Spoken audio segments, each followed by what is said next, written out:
Welcome to our study of a journey without goal. As always, kindly generate the enlightened intention, recognizing the value of what we're doing here in terms of the universe of suffering. So while, of course, through the path there's plenty of opportunity for bliss, then the reality is that without proper understanding of what brings happiness and what brings suffering, all sentient beings desiring suffering yet pursuing the cause of suffering, then there is so much suffering in the world. And so this is our concern as we're proceeding with this study and the practice of the path. So we're presently looking at the Vajra Master, but before we go there, we'll look at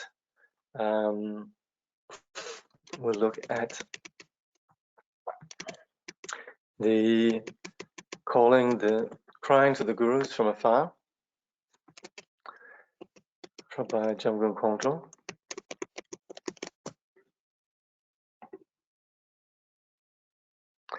Today we're going to look at two masters, Dolpopa Sherab Gyaltsen, and someone called Taranatha. And both of these masters belong to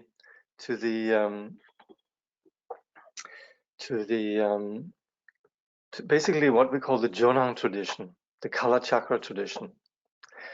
And Dolpopa was born in Dolpo in Nepal, and studied with some of the great masters, traveled up to Tibet, studies with some of the great masters in the Kadampa and also particularly in the Sakya tradition. And he was very, very bright. And already when he was 22 years old, he was referred to as the omniscient one. And he particularly then received teachings on the Kala Chakra, on the basis of which he then had great realization. And he basically established a whole tradition of what we call then the Kala Chakra teachings, or rather, sorry, what we call the Jonang tradition, which is about the Kala Chakra tradition.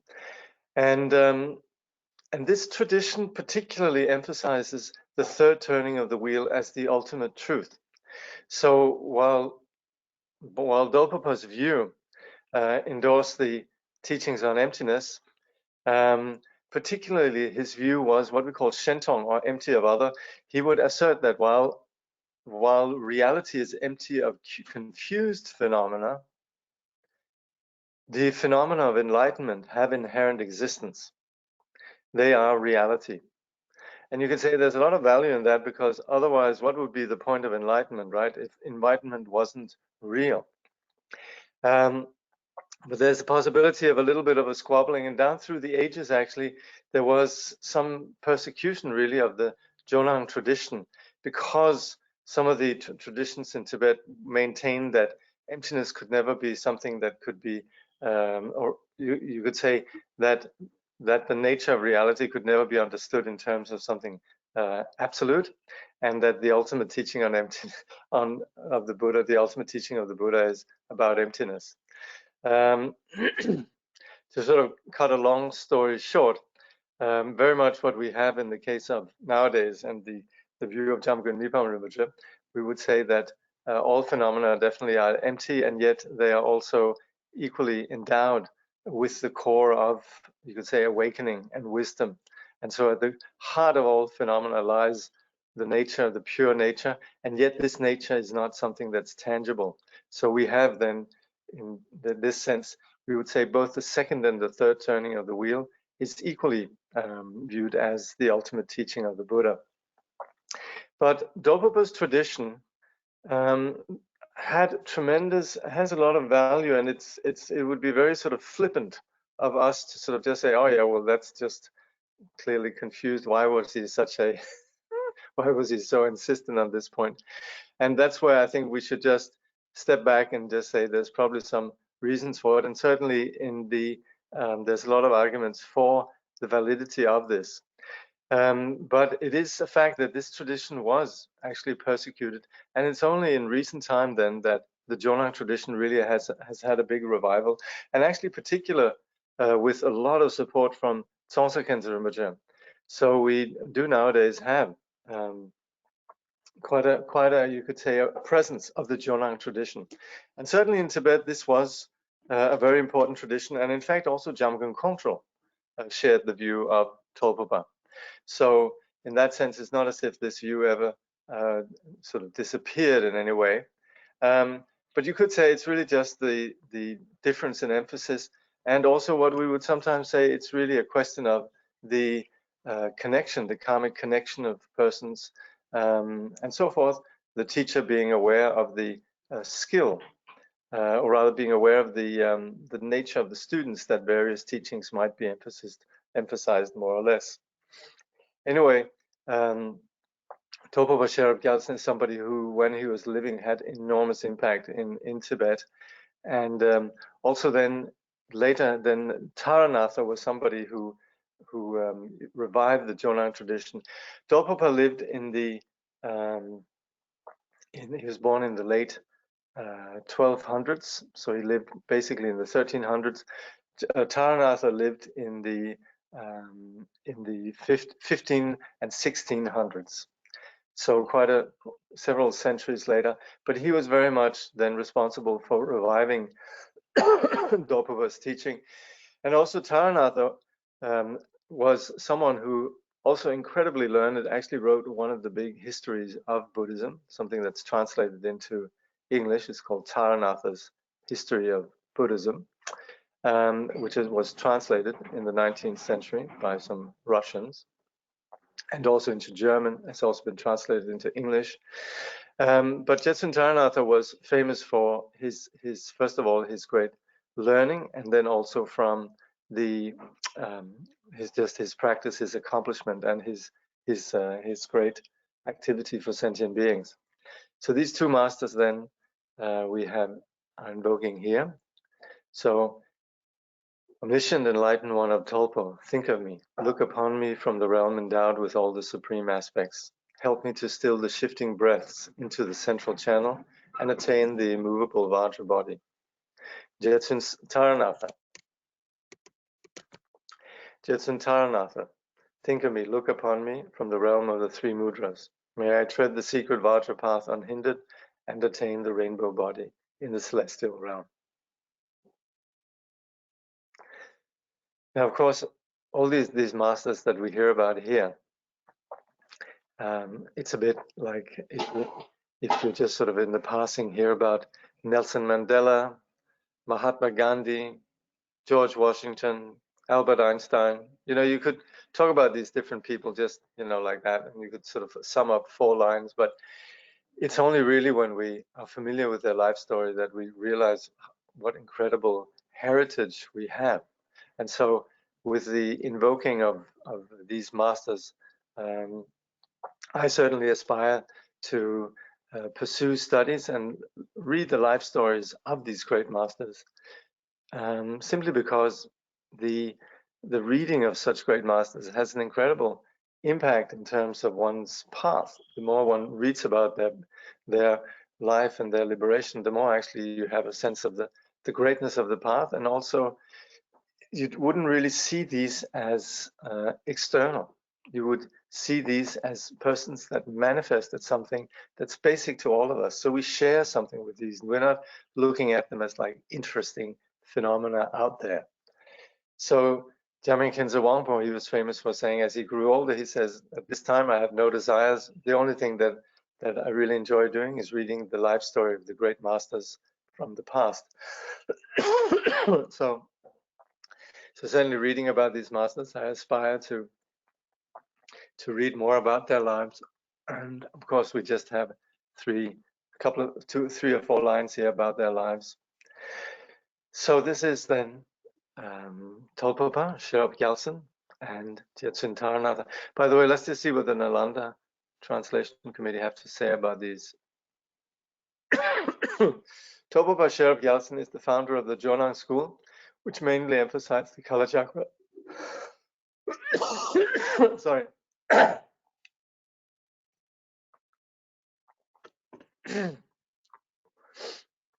Which mainly emphasized the color chakra teaching and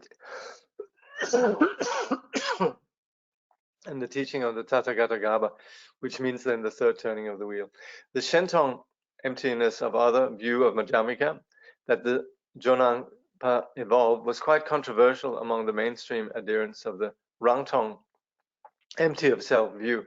However, this Shentong view was a powerful principle for the Rimé thought in general, and in particular for Jamgun Kongtrong. And Jetsun Taranatha, see what he says here. Taranatha, born 1575, is one of the most famous teachers of the Jonangpa school, having written a well-known history of Buddhism in India, as well as several important texts on the color chakra. Okay. Okay, 1069. So, yesterday someone sent me a link to a 1 minute and 19-second clip with Tsongsa Khyentse Rinpoche that I wished I could have included here today. Because Rinpoche makes this important point that the Vajrayana teacher is not someone who is only a great teacher, but he is or she is the path. The Vajra master is everything, and the Vajra master is in some way our mirror. But of course, what's implied here is a mirror of our Buddha nature. And in this way, also, the Vajra master has a role of awakening this Buddha nature. And so the Vajra master is someone who sees us in terms of our potential. And that's not a hierarchy then with but this Tsongsa comment was actually, there's not a hierarchy. The Vajra master might be seen as being more than us. But in fact, that's not like, this is maybe look like that, but in fact is not. The Vajra master is that you could say the circumstance that is there that will awaken our Buddha nature. And so also the Vajra master's role is very often to tease or to provoke or to make us, you say, recognize the futility of our holding on to our ego, the sort of ridiculousness of remaining within that small space. So, so presently then, discussing the Vajra master, as we've already seen, this is so much about us working with who we are. It's not like there's a master that's going to enable us to just, who's going to beam us up. So, Trungpa Rinpoche here says, the Vajrayana teacher is referred to as the Vajra master.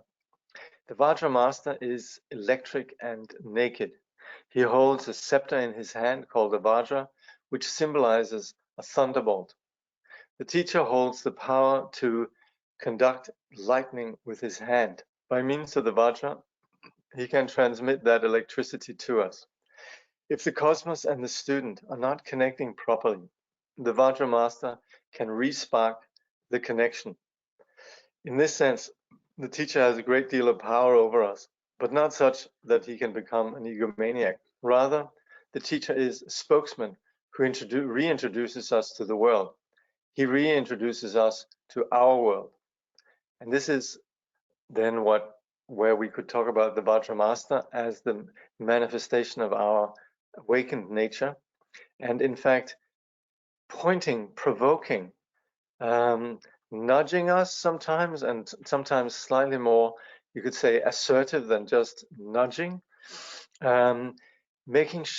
ensuring that we don't fall into the self-deception that has kept us lost for so long. And that's where the teacher will ensure that we don't fall into this numb state that we could possibly decide to opt for, but rather that we're continually in tune with reality. And that's also if it happens that we're we get astray or not in, like Trungpa is saying, not in sync with the universe. He makes sure that, or she makes sure that we are in sync with the universe. Excuse me, I'll be right back.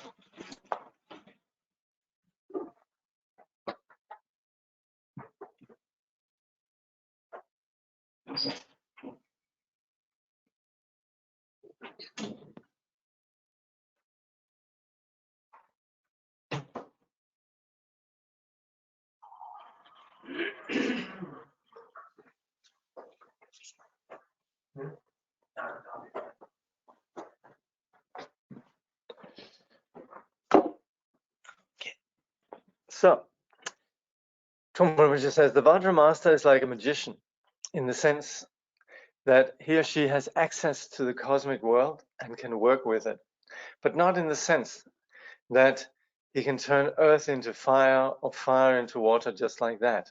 The Vajra master has to work with the actual functions of the universe. We could say that the cosmos contains a lot of magic, and because the Vajra master has some connection with the world and the happening of the world, there is magic already. Therefore, the Vajra master could be considered a supervisor of magic rather than a magician. And we can see in the lives of great masters that they're in tune with their environment. They're aware of what's happening around. And so the Vajra master is very much someone that works with the phenomenal world and works in an extraordinary sense. So it's not exactly that the Vajra master does extraordinary feats. Of course, it would be wonderful if we could talk about, and people love that. You know, there are some gurus who do magics. They pull objects out of the thin air and so forth. But the Vajra master is not really doing that. Not saying that it couldn't happen, but it's more that the point really is that the Vajra master knows the universe, is privy to the rules, or you could say the laws, the reality of the phenomenal world. And so this we see in the lives of great masters who are able to navigate and work with the phenomenal world, not lost in the phenomenal world, not someone that retreats out of the phenomenal world, but someone who's very much expert in dealing with the phenomenal world. Relating with the Vajra master, Trungpa then says, it's extremely powerful and somewhat dangerous at this point. The Vajra master is capable of transmitting the Vajra spiritual energy to us, but at the same time, he is also capable of destroying us if our direction is completely wrong. Tantra means continuity, but one of the principles of tantric discipline is that continuity can only exist if there is something genuine to continue. If we're not genuine, then our continuity can be cancelled by the Vajra master. So we do not regard our teacher in the Vajrayana as a savior or as a deity who will automatically give us whatever we want. And of course, transmitting this Vajra nature is essentially introducing us to the nature of mind. And the destruction here lies in, we could perpetuate our self-deception. And that's where this needs to then, that's where the Vajra master eliminates the possibilities. If we're, depending on our degree of our commitment and connection with the Vajra master, then there are different ways. If we are, we have in some cases great masters themselves who then turn to the, you could say, the side of confusion, then the Vajra master then would come down pretty heavy. In the case of persons like us who are sort of gently trying to meander along the path, then it will be according to our particular degree of, you could say, practice and commitment. But either way, what the point here is that the Vajra master is somebody who, you could say, yanks us out of self-deception. Excuse me.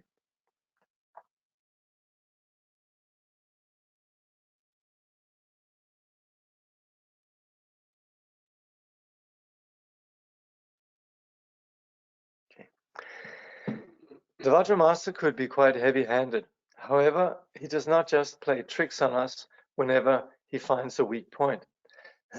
He or she conducts themselves according to the tradition and the discipline. They touch us, they smell us, they look at us, and they listen to our heartbeat.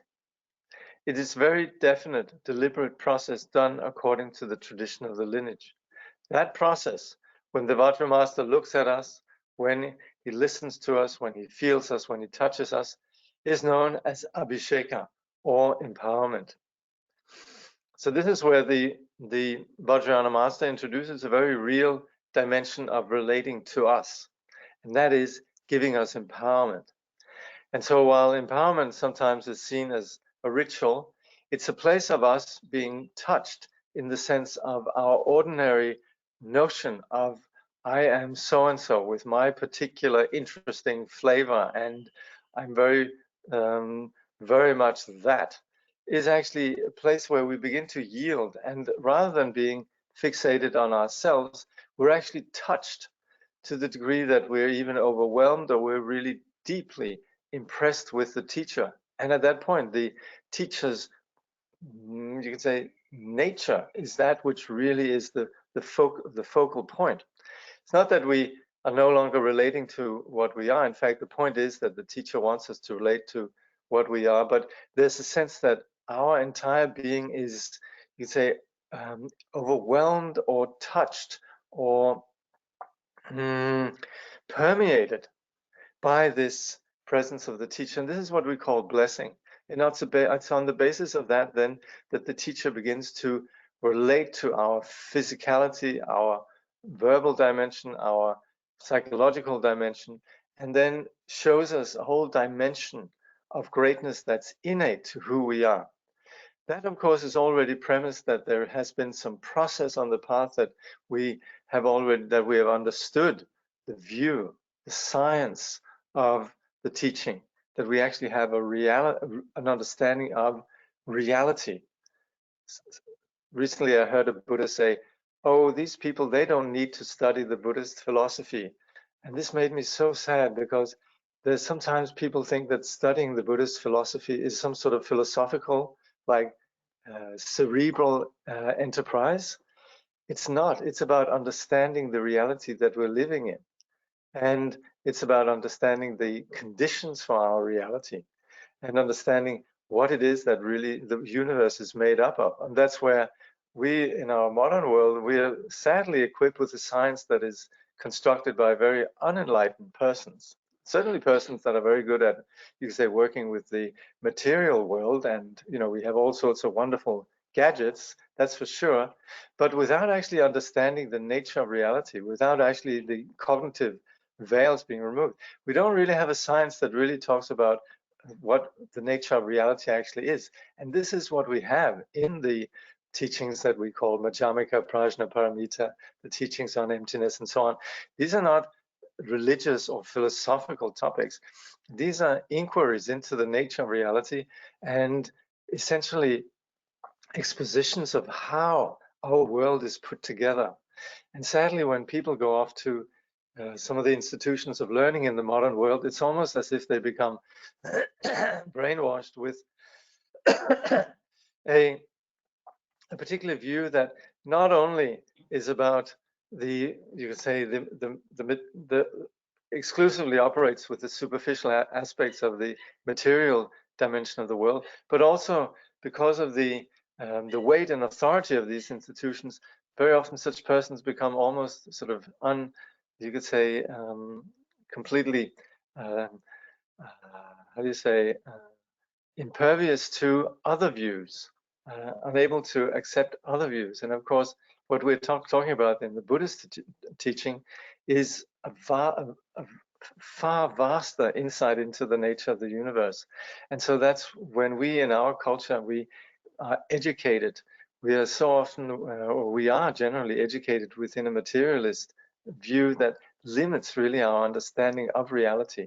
So that's where it's so important that we study and get what we call the view, that we actually have some insight into the nature of what reality is, the science, basically the science of our reality. We cannot We cannot sort of just say, oh yeah, well, I just like to chant mantras, or I feel really good sort of just hanging out with the Buddhist Sangha, and I love to go to India and hang around the teacher, or I love this, that, and the other. That's nice, but sure, but there has to be an understanding of what the methods are actually about, and what they actually, they're about extracting us from confusion. And that's the real science that we need to have sort of established as a foundational view. And when we have that, then the methods are not just entertainment or something that makes us feel good, or we can become part of some grand narrative of the Buddhist tradition for 2,000 years. No, it's about actually working, being able to understand what it is that drives suffering within ourselves and in the world in general. So properly studying the Buddhist philosophy and properly studying the science of Buddhism is essential. And then also the foundation of meditation. And that's where Trungpa Rinpoche was extraordinary in creating the foundations for meditation practice within the modern world.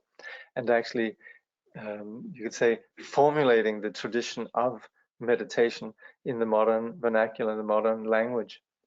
And so then on the basis of that, then having gone through the preliminary practices, the Nundro, after having a foundation in meditation practice, having gone through Nundro and been processed, being transformed, coming out a transformed person, where we're no longer insensitive and just caught up in ourselves, and there's actually a sensitivity to the lineage and the teacher, then this place of empowerment can take place.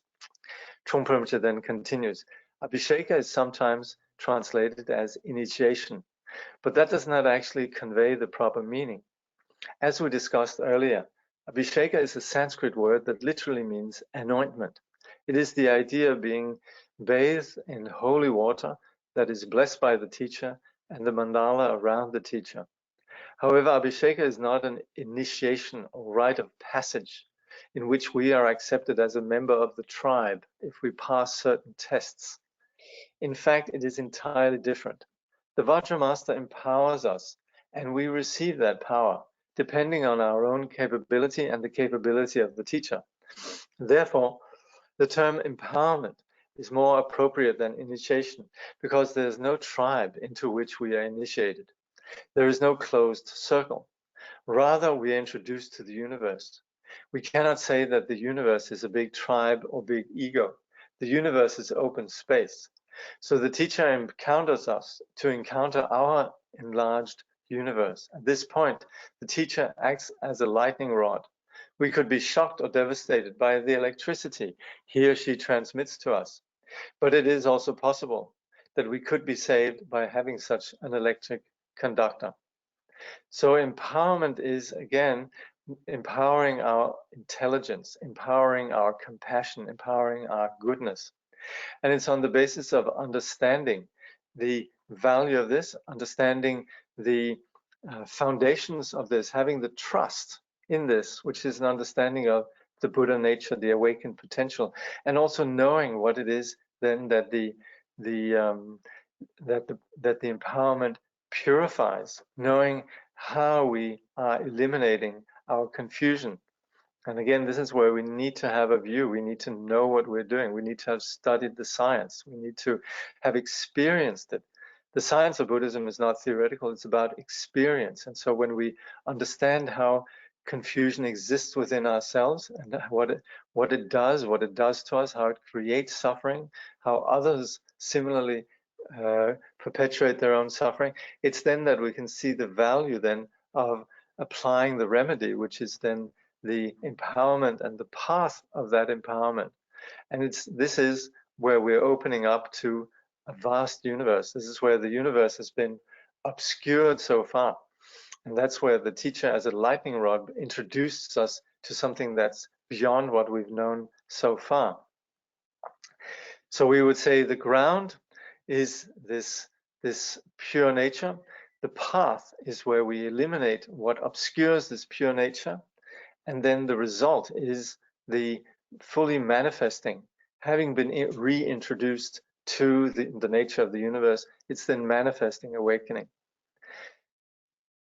So Trungpa says, in the Vajrayana, it is absolutely necessary to have a teacher and to trust in the teacher. The teacher or Vajra master is the only embodiment of the transmission of energy. Without such a teacher, we cannot experience the world properly or thoroughly. We cannot just read a few books on Tantra and try to figure it out for ourselves. Somehow that does not work. Tantra has to be transmitted to the student as a living experience. The tantric system of working with the world and the energy of Tantra have to be transmitted or handed down directly from teacher to student. In that way, the teaching becomes real and obvious and precise. So we have this dual modality of learning that needs to take place, but that not enough. There also has to be the interaction with the teaching and a transmission of how the path of Tantra is actually practiced. Trungpa then says a direct relationship between teacher and student is essential in Vajrayana Buddhism. People cannot even begin to practice Tantra without making some connection with their teacher, their Vajra, indestructible master. Such a teacher cannot become some abstract cosmic figure. He has to be somebody who has gone through the whole process, him or herself, somebody who has been both a panicking student and a panicking teacher. So this is a very real relationship. So we have to expose ourselves to the teacher in the sense that we're willing to be present with the teacher without hiding behind a facade. Like the teacher very often establishes some sort of institution where people have roles and jobs. But we shouldn't be so naive to think that our relationship to the teacher in terms of exists only in terms of the particular roles that we might be given. That is just, you could say, a context. The real relationship is about us being perfectly honest with the teacher, perfectly open, perfectly panicking students, and also recognize that the teacher is not someone who has retreated into a ultimate sort of smug position where the teacher can exploit us or laugh at us or in any way play ego games with us. The teacher is the ultimate, you'd say, humility of ground, but it's in that condition that there's genuine connection with reality and awakening. Trungpa then says, we could say that the Vajra master exists because he or she is free from karma, but that through his compassion, such a teacher establishes a relative link to this world. However, in a sense, no one is actually free from karma, not even the enlightened Buddhas. The Buddhas are not going to retire from their Buddhahood to some heavenly realm. They have to help us. They have to work with us. That is their karma as well as our karma as well. So karma here in the broader sense means action. Of course, we are stuck in patterns of action. So that's very different.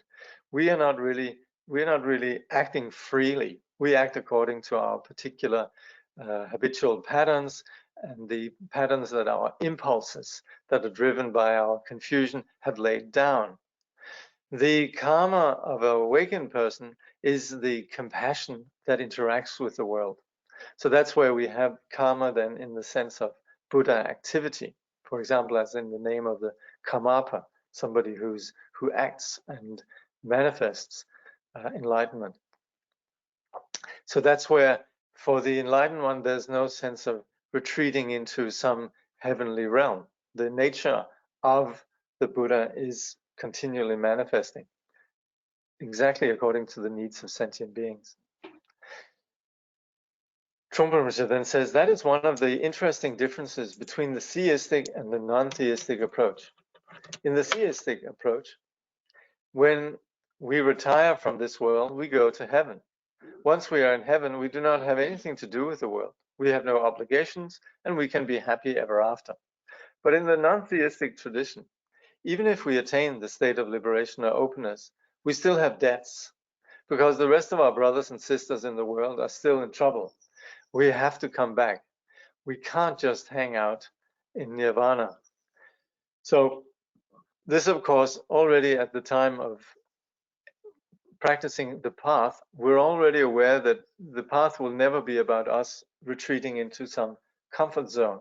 So the whole vision of the path is very much based on this recognition that awakening is not about retreating into some ultimate comfort zone, but about awakening into the reality of what is, including the suffering of others.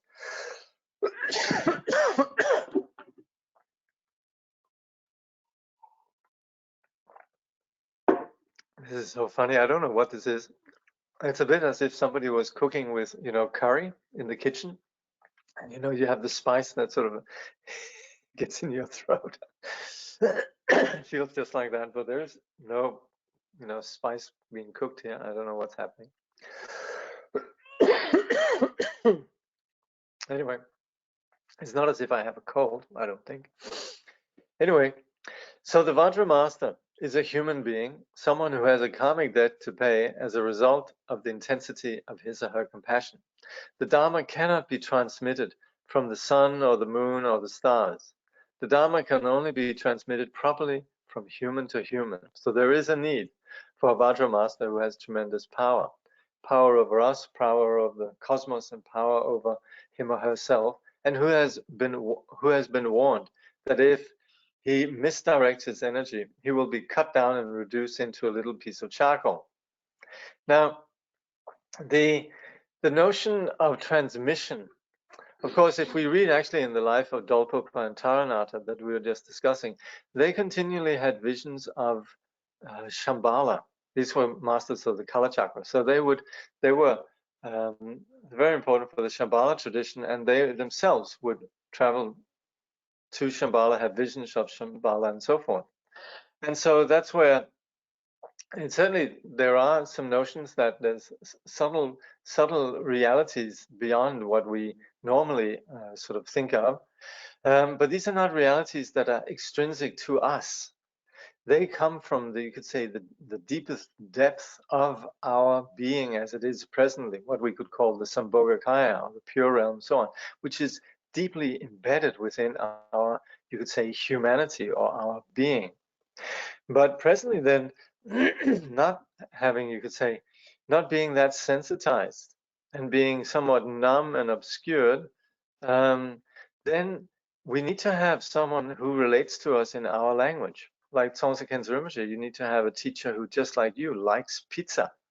And so you have this dimension of a very human situation with a teacher with whom we share a common culture.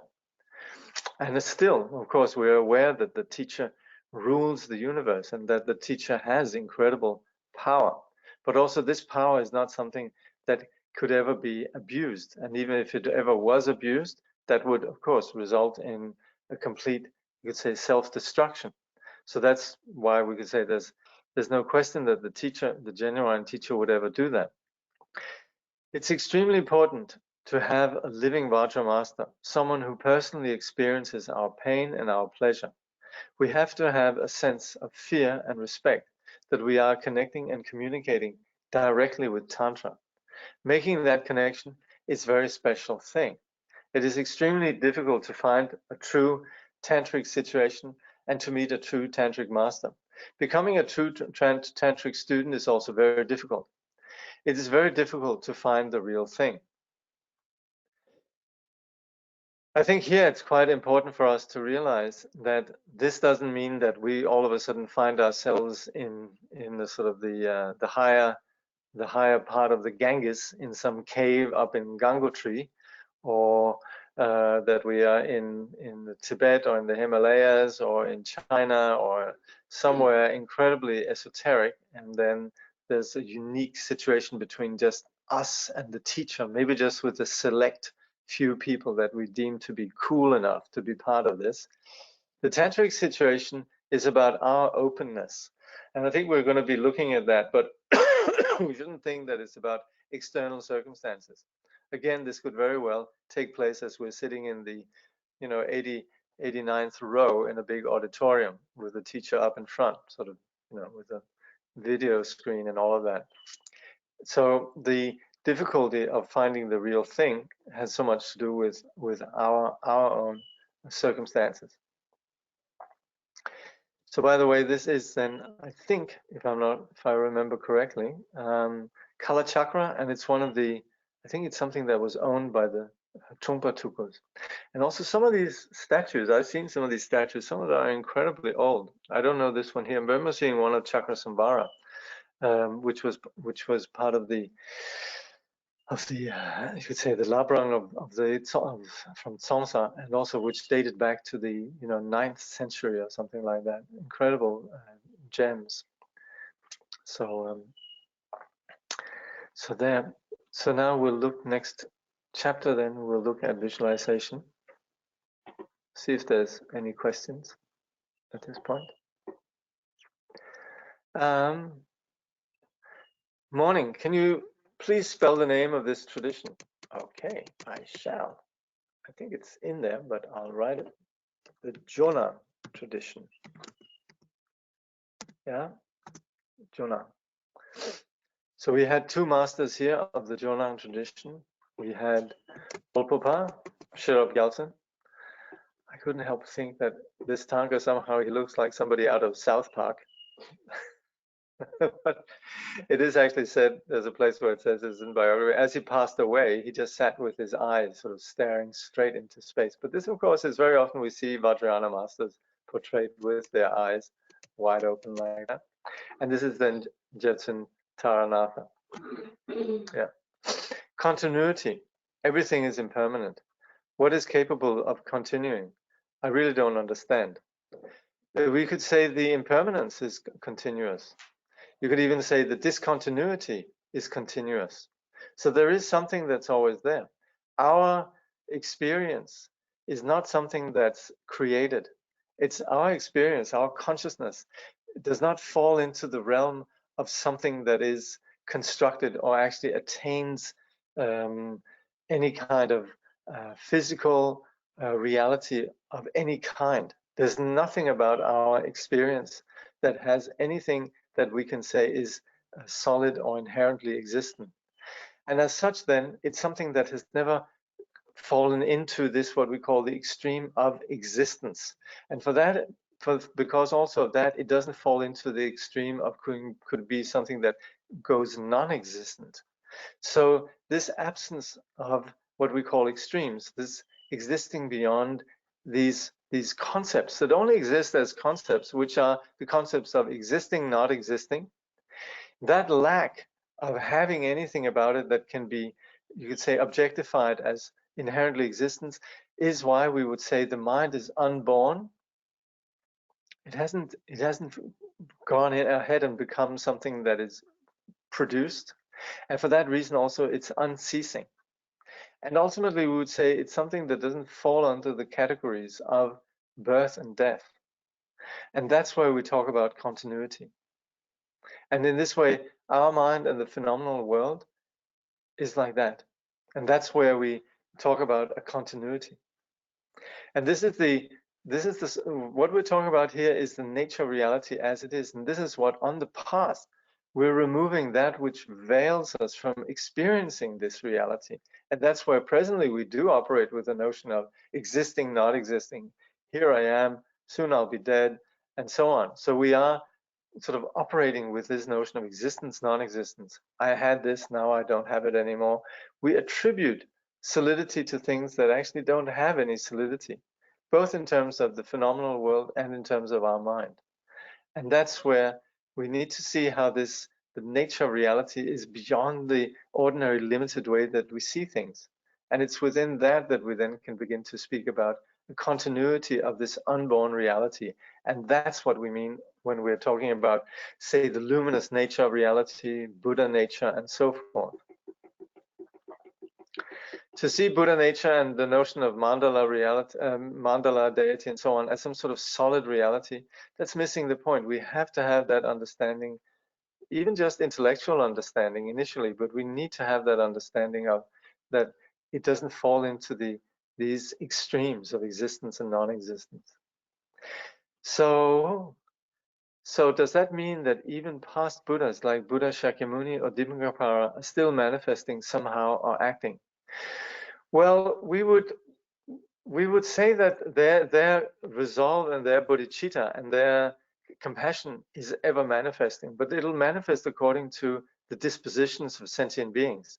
If you read the Vajrayana Sutra and other sutras, there's a place where the Buddha says, if you think that my body manifesting in this world and teaching and my speech manifesting in this world and teaching is the Buddha, you won't encounter the real Buddha. Basically something like that. And this is where we wouldn't think of the Buddha or the various, you could say, the various Buddhas in terms of being something that exists in terms of the way that we talk about them as historical figures and so forth. We would say this again, this continuity, which is uncreated, is also unceasing. So we would say the activity of enlightenment is continual. So in that case, the short answer is yes, but it needs to be specified, not in the way that we think of things in terms of historicity and time and space. Then somebody, I guess on the basis of my sitting here coughing and so on, expresses the hope that I haven't caught the COVID. Yes, thank you for your, let's hope not. I also hope that none of you are getting it. I hope you're all looking after yourselves. Like Tongsa Gensa Rinpoche says, look after yourselves, keep washing your hands. May we understand a certain tough love as a form of the Vajra Master's compassion, perhaps skillful action with a hard-headed student stewing in self-deception, very much. The Vajra Master is never about creating you could say, a comfortable situation for our ego. You could say at the level of the Hinayana teacher and the Mahayana teacher, there's a fair bit of just accepting, and also the sort of sense of, I've shown you the path, now figure it out. The Vajra Master is much more compassionate. And that's where the Vajra Master with students that are close then is quite tough. Of course, it requires that the student is you could say, open to that. The Vajra Master wouldn't overstep some sort of boundaries of any kind. The students are not there, but at the same time also, it is definitely, you could say, an expression of compassion when the teacher is tough on the student. Yeah. Then here is question. And realize the truth of egolessness beyond conception. To experience beyond conception, is it possible to experience beyond conception, is it possible during our practice of meditation or just to have a glimpse of it if possible? Very much. We do it all the time. We call this gaps. We call this just you could say, the place between thoughts. This happens all the time. We didn't even make a big deal out of it. We might think, oh, I've had a glimpse of shunyata. Well, shunyata is the most ordinary, basic nature of our reality. What is extraordinary is that we choose to ignore this. We habitually choose to ignore this space beyond conception. And we sort of go right back to our concepts. And so we're continually, you could say, exposed to this beautiful, pristine space of you could say that nature which is beyond ground. So that ungrounded experience we kind of feel a bit uncomfortable with, so we retreat back to the familiar regurgitation of our familiar practice, our familiar way of doing things, the familiar way of handling our things. So we continually have glimpses of shunyata. The problem is that we don't really, how do you say, we don't really want to, we don't really want it. We want non-shunyata. That's one way of explaining it. And of course, you would have this notion that, yes, then you have a great realization of shunyata where everything falls away. But that requires that we've done the groundwork of actually beginning to appreciate that direction. So when yes, maybe an increasing degree of familiarization would enable us to have then realization. But there has to be an understanding that right from the start, this practice of meditation is really beginning to soak ourselves in the neighborhood of shunyata. When Trungpa Rinpoche talks about lightning rod or to be shocked by electricity, is referring to an actual physical experience. I had that weird electric shock. I've had that weird electric shock experience in the presence of my heart teacher. It does happen in physical terms.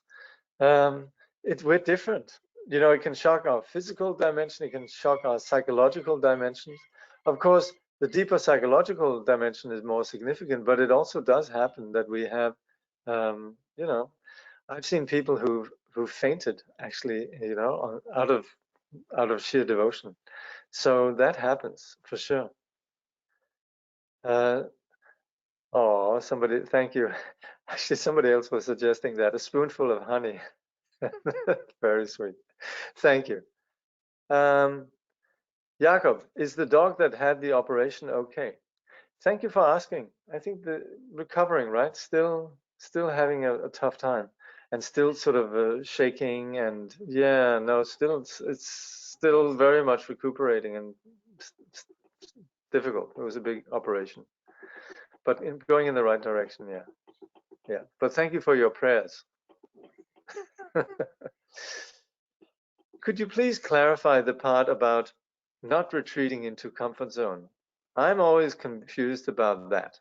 I understand that I should not push back the material world, but if people around me want me to join them, wanting me to be with them only as a decoration, complaining when I read books or listening to the teaching, even though they are talking with each other but me, isn't it better for me to avoid mixing with them and spend my time to study and practice? No, very good. You should allow your friends to bug you and annoy you and give you a hard time. That's excellent. That's very much part of our path.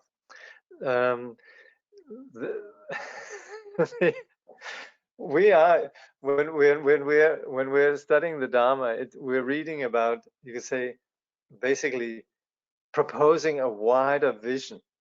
But that wider vision is not about us having an understanding. It's about experience. And so when our friends are pushing us into, you know, hanging out with them and being with them, well, that's an opportunity. There will be moments when we're left alone by our friends. But I would say, let's say that we are, let's say, practitioners of Nindra, or we have a sadhana, or we have a discipline. Of course, when we're doing that, let's say we do that from 6 to 7 in the morning, or we do it from 4 to 6, and we do it also at other times. That's just like if we have a job that's from 9 to 5, we do that. So that's where if we're on our way to work and somebody wants to hang out with us, we say, sorry, I can't do that right now. But if it's after work, we come out, we might go and have a drink, we might have happy hour with our friends. And so that's where I think we should remain open to our friends, and we are very much becoming more and more available to the world through the practice. So so I would, you know, I'll tell you a story about Jigme Khyentse Rinpoche, where I had the privilege to spend some time with him in his young days when he was studying with his teacher Dilgo Khyentse Rinpoche. This is Jigme Khyentse Rinpoche, and I several times busted Jigme Khyentse Rinpoche studying, but you know, he would always, whenever I would come over to see him, he would have some tin books out, and he would be playing Dire Straits over the radio, or actually he had some little. This was in the days of cassette tapes, and it would always be very relaxed around him. He would actually pretend to not do studies at all, and in general, some of Jigme Khyentse Rinpoche's friends were not at all students in the sense. Well, had a lot of respect for him and the family and so on, but some weren't even particularly Buddhist, you know. his best friend was a mechanic for Formula One, Team Lotus, and didn't come close to studying Buddhism. And Jigme Khyentse Rinpoche would hang out with him forever. And other friends also, Rinpoche was famous for just coming over and sitting and discussing comic books or discussing, music. And like I said, but even to the extent that when he was studying, he would hide it. When I busted him a few times, he immediately sort of pushed the Dharma books away. And it's not that he was embarrassed about the studying Dharma, but it was just that he didn't make a show. Rinpoche is so sort of, understated and discreet about this. And that's where, and right away, available. Same with Dinghu Khyentse Rinpoche, also very available to people. So that's, so of course it is a good thing to study the teaching and so on, but it shouldn't be something, we probably should just do it when we're alone. Of course, like I said, if you do have a set time when you're practicing, stick to that. That nobody should interfere in that. That would be frivolous. There shouldn't be any question of sacrificing our practice time. Or if we also have times where we're dedicated to studying, then we do it at that time. There should be no. But otherwise, we should be available. And we should consider friends that actually give us a hard time and all of that. We should consider as a blessing, except when they're overstepping boundaries. And we might need to set some boundaries, but definitely we should view the people in our lives somehow as a blessing on our path. Okay. I'm saying that right now. I might say the opposite next time. How is it that the Vajra Master empowers us, yet has a lot of power over us? I might have a misunderstanding about empowerment from a language perspective, because empowerment is intrinsic and from within, not something given to us. Well, that's where we say the teacher is like a lightning conductor. And so the teacher is someone who's in touch with the universe. So the teacher is empowering something that's within us, and yet which we're not sensitive to. That's likewise also, as you say, in a corporate context, when you are empowered in the sense of receiving a promotion, you're seen to have a potential that you have yet to manifest. And also in psychology, we use that the empowerment in that sense, yeah? Speaking of the gap, how do we discern that apart from dull mind? Oh, it's very different from dull mind. It's about being very conscious, but also the gap is not really something that we can objectify. Gaps happen, but they're not really something we can say, oh, there I had a gap. So it's not something that really, it's part of something that is part of what we are, but it's not something that we can grasp or hold up and say, here's my experience of gap. Yeah? It happens just all the time between thoughts. And it's particularly then when we practice meditation, we come back to the breath or come back to the practice, the deity, whatever it might be, that we then have some that we begin to, more we familiarize with ourselves with that, more we are less likely to be entangled in the ordinary, you could say, flow or continuity of just our conceptual thinking. When interacting with a realized master, how do you know how to stay open without your interaction falling into a pure casual approach or into a hierarchical enlightened persona? Well, we would say to see the teacher as Vajradhara, as a manifestation of enlightenment, as the Buddha. Then we won't fall into this seeing we wouldn't fall in. The real problem is seeing the teacher basically as an ordinary person, or the teacher, because of course the teacher will have, like the teacher will express like for pizza or have a particular soccer team or whatever, and and that's really the teacher's kindness, like Chunli Nobu Rinpoche, he would love boxing, and I really just think it was because that was necessary for the persons around to have this teacher who loved boxing, and soccer. Tsongsa Khyentse Rinpoche with his love of soccer and so on. So, but at the same time, I don't think we should ever fall into the sort of the notion that this is something that has anything to do with ego. So or confusion or habitual patterns. So we would want to sustain this view of the teacher as being the manifestation of enlightenment, and in a way, by sustaining that view, then we also don't fall into the ordinary concepts that where we implicitly have hierarchy. When we're seeing the teacher as a manifestation of enlightenment, it's beyond hierarchy, it's beyond high and low.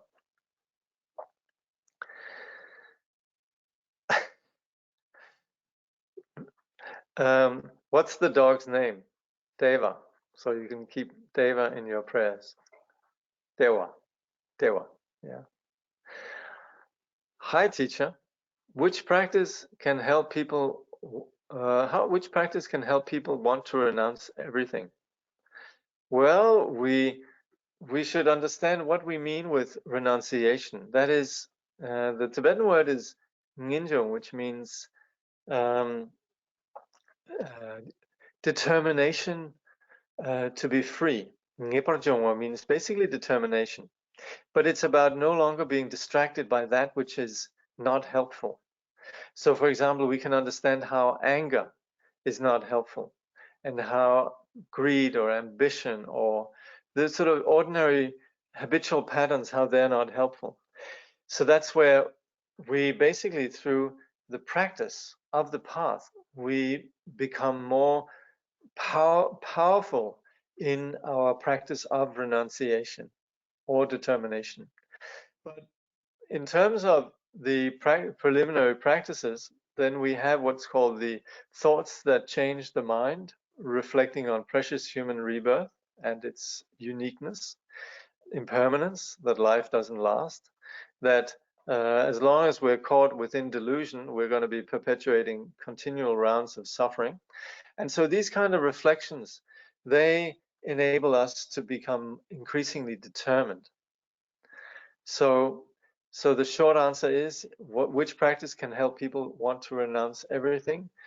The first 6 chapters are Words of My Perfect Teacher, or what we call the 4 thoughts that change the mind. Then about about, how do you say, continuing studying while your friends want to hang out with you, then there's follow-up questions. But then I wouldn't have enough time to practice. All right. Well, I don't know if you're okay. If you're really like practicing 12 hours a day and that is your routine, then yes, that's fine. Then you stick with your routine. But then your friends also should know. But then give your friends a chance. Tell them when you are available. Yeah, have some compassion for your friends.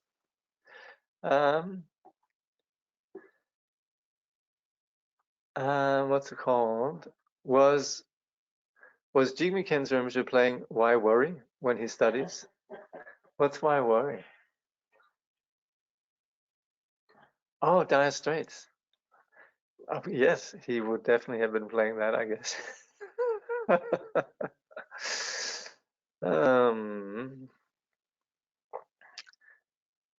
So is it good to become more conscious of those gaps and maybe view them as at least as important as what's happening between the gaps?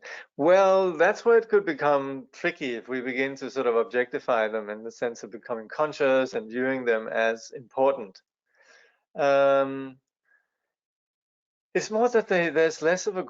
It's more that there's less of concepts have less of a grip on us. That's what we're talking about, and that's where this experience of gap is, that the thoughts are not there, solid and controlling us. So the experience of meditation, where we're just coming back to the object of visualization or the breath, or just not being entangled in distracted thought, begins to open up for something. There begins to become sort of a transparency in what's going on. So that's, I hope that answered the question. Then there's another one. If someone betrayed you and used you to get your money, how should we see this and have bodhicitta towards that person? We should have compassion for the person who cheats us, because they're doing so out of a sad state. So we shouldn't actually be angry with them, but of course we should also make sure that they don't continue doing this. So that's where we should be very practical. So if someone has betrayed us in the past, we might think, well, they could well want to betray us again. So we should make sure now we begin to know them, and that's where we should just be practical. But we should at all times have bodhicitta towards that person, of course. Yeah. So we, in fact, more. So that's where, on one hand, we're practical. We make sure they don't have access to our bank account or whatever it might be. And also we have compassion for them. Anybody who acts neurotically like that, they're creating causes for their own suffering.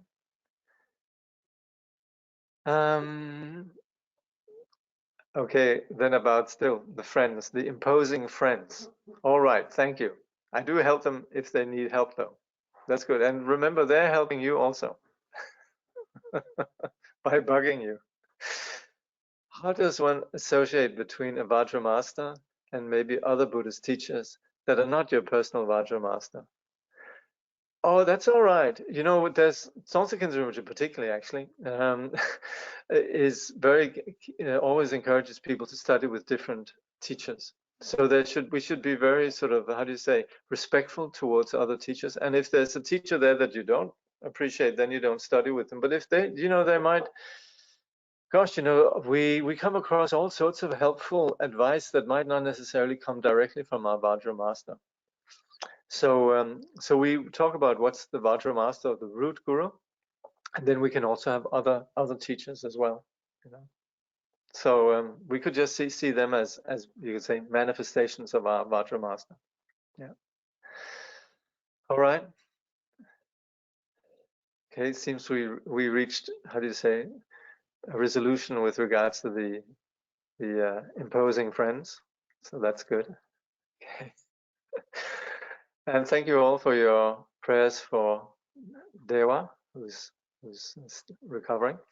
And in general, thank you for being present today in this study. We'll dedicate the merit.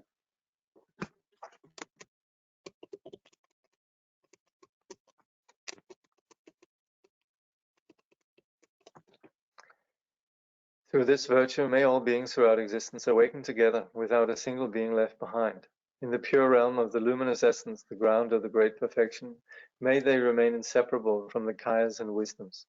Through all our births, wherever we may be born, may we be endowed with the 7 good qualities of the higher realms. As soon as we're born, may we meet with the Dharma and have the freedom to practice it properly. At that time, may we please the Holy Gurus and practice the Dharma throughout the day and night. Realizing the Dharma and accomplishing its essential meaning, may we cross the oceans of existence in that life. Thoroughly teaching the holy Dharma in this world, may we never tire of accomplishing the benefit of others. By this vast benefit of others, without partiality or bias, may we attain Buddhahood together. Thank you.